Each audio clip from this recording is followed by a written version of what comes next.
Solitude's Solstice, my very first Java challenge. This prison was built by Terra, Leon MC, and Bramber, and so far it has been standing, unescaped by any player. Solitude's Solstice is actually a revamp of an older prison called the Fortress of Solitude, which wasn't the best prison, but now that it has been salvaged, rescued from the brink of shattering by Terra and his team, they came and bombed us with this monster of a prison.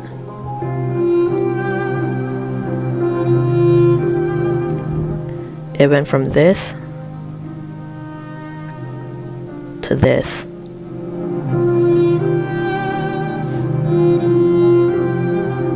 This prison has an incredibly beautiful exterior and a superior and strong interior, built by Terra. The precision and redstone used for this prison is unreal. Terra had really gone off the rails with this one. He really had reached his peak moment constructing Solitude's Solstice. In fact, it's so giant that this is what I look like next to it. It truly is a beast. But yet, within the vast amounts of complex features and safety measures, I still found a way out.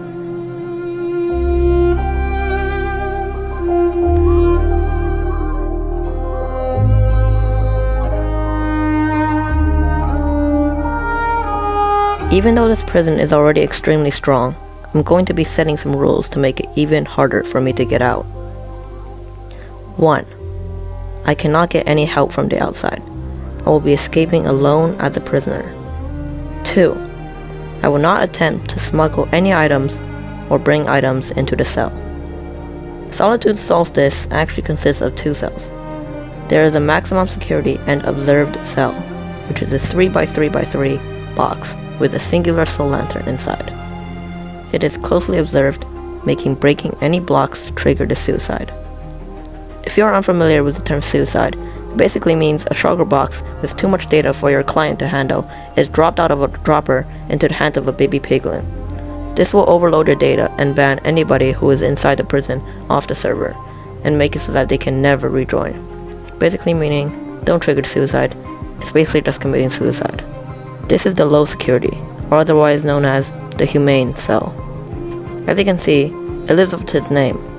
There's a short little parkour course for the prisoner, as well as a 100% totally working basketball net. With that, it also has a very nice visiting system so that you can talk with your friends, and is really open-wided to provide the prisoner a lot of free space to move around. The humane cell, as you can see, is covered in ice and sea lanterns, but behind the ice and sea lanterns are, as you could have guessed, more observers. So if you try to mine up, down, into the walls, or even break a block at the visitor section, the prison will once again go into suicide. But this cell is nice. The humane cell looks and feels a lot more pleasurable than a lot of other prison cells. I could totally see myself serving a sentence here. I mean, it wouldn't be that bad. But humanity is for the weak. It's pathetic. And I don't want to be like that. And even if I did, I wouldn't have a choice. We all know that as soon as Terra captures me, he's not going to show any mercy. So that means I'm going to have to get out of the maximum security cell. The same rules apply. No items, no people from the outside. Except now, I've decided to add something. Just solo escaping the maximum security cell would be a bit too plain, too mundane. So I'm going to have to add something to make it a lot more interesting.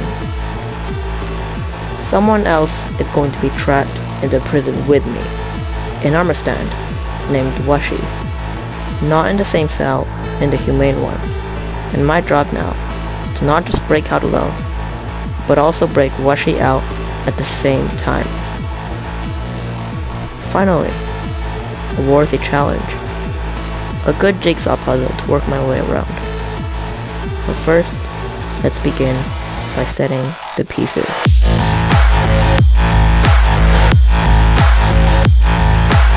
Let's begin with the entry process. The prisoner enters through the main entrance portal in front of the prison.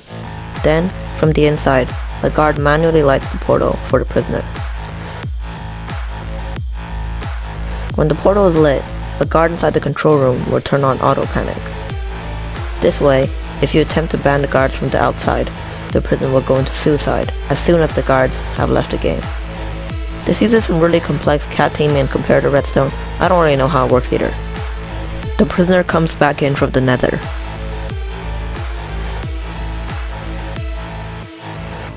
If the prisoner is going to the humane cell or visiting the humane cell, they will be escorted through this hallway, but I'm going to the maximum security one. The guard and the prisoner swim into this 1x1 water hallway.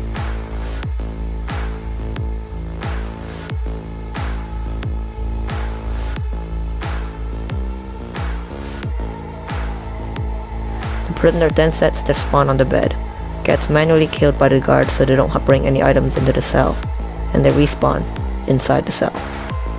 Again, breaking blocks in the cell will trigger the suicide. There's a conduit nearby that is preventing the prisoner from drowning. Unlike the humane cell, there isn't a way to visit the maximum security cell. Or maybe there is. I don't know, I didn't really pay attention to the video. Alright, security measures. The inside of the prison begins with a big obsidian box, in which all the cells and redstone and stuff are in. Outside of this box is a thick layer of water, and past water is an ender grid. An ender grid is this specific grid pattern placed near the outside of the prison to make withering in from the outside really tedious. As well as that, there are also bans placed specifically around the prison. That means that if you come too close to the prison, within a certain range, you will be banned. On the inside, there are also a ton of precautions taken to prevent break-ins. There's a roof detector made of skulk sensors to detect any break-ins from above, and as well as a floor detector made of skulk sensors. If any of these are triggered, it will also suicide the prison. So yeah, I guess those were the important highlights. At this point, you might be wondering, how could I escape this place without help from the outside and without any items? Well, let's not get ahead of ourselves. Let's begin this escape calmly.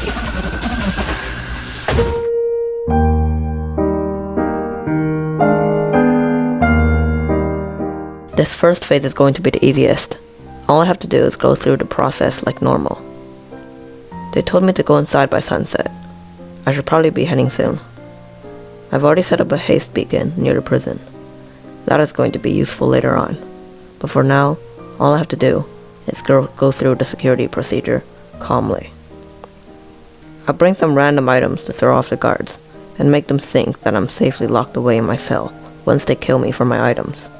That way, they'll know that I have nothing on me, which will give those people the foolish confidence they want. Everything I'm doing right now is just a play. These are Minecraft players dealing with. It shouldn't be that hard.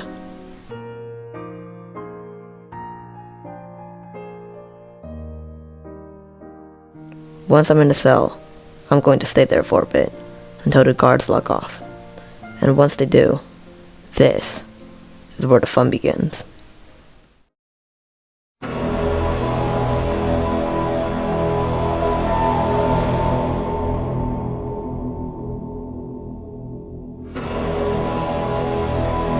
You are about to see the biggest flaw ever brutally exploited in a solo escape.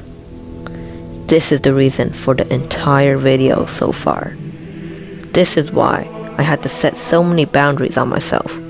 All the rules, all the restraints, it's because of this one single flaw. When finding an escape to this prison, I was losing my mind. I was going even more psychotic than normal. This prison, it broke me, shattered like a vase. It was so complex, so secure. I got so incredibly desperate, I began to just dissect the entire thing piece by piece. Every single block. No redstone left unchecked. No block left unbroken. I have tried everything. And just when I was at the brink of shattering to this prison's wrath, I found it. the tiniest of flaws. If I break any of these 3 observers on the floor, then the redstone above the cell will trigger 2 times instead of 1, so rapidly that the redstone signal that it leads to doesn't have time to react, making the band intact.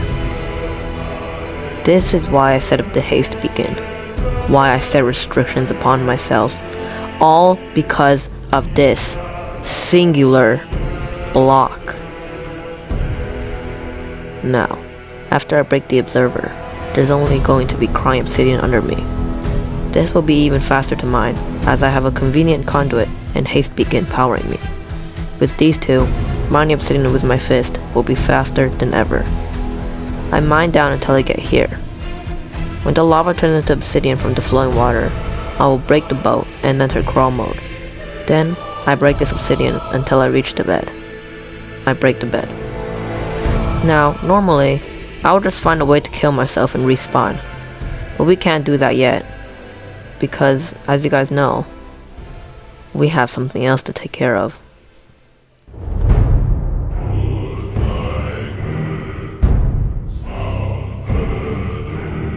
I am now in the prisoner tunnel. I swim until I get to the portal. Here, I will break this specific obsidian. When this breaks, the portal will obstruct, and I will also gain access to the guard room. From here, I can get a huge host of resources. I go here until I get to this room where there's an ender chest. I take out the supplies needed. Then, I go back, while also flicking this lever to open the tunnel leading to the humane cell tunnel. I go back and swim through the tunnel. At the end, I break this bed where wvshy has the spawn set. Then, all wvshy has to do is repeatedly fall from the parkour until they die. And they will respawn at the world's spawn point. While me, on the other hand, will go back to the portal, place obsidian, light the portal, and kill myself. Then, when I respawn, I too will end up at the world's spawn point.